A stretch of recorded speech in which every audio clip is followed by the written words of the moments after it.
Soldiers stand guard outside the Egyptian Museum in Cairo, home to thousands of historical treasures. But it hasn't quelled concerns after looters entered the museum on Friday night.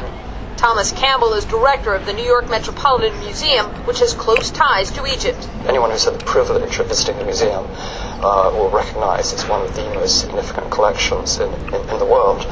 So seeing damage to these artifacts is deeply troubling. For many, the images were a flashback to artifacts destroyed in Iraq in 2003. I think that's the thought that went through everyone's mind.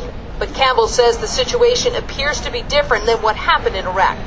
In Cairo, the antiquities chief reported over the weekend the museum was safe and that the damage was linked to a group of criminals apparently looking for gold. Then came images of civilians guarding the museum along with the military.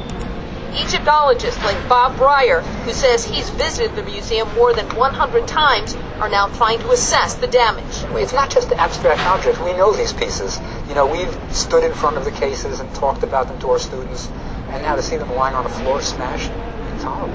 Of the items damaged, Egypt's antiquities chief says looters broke 13 glass showcases.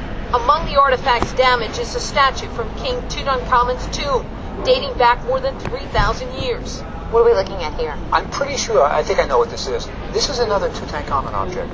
It's a panther. The panther is over here. This is the big base that it was on. And striding on top of the panther was Tutankhamun, showing his power. He's controlling the panther.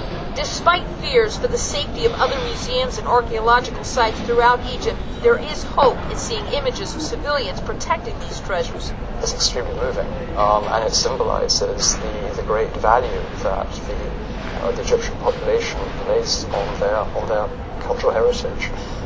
They are the guardians of a heritage that is significant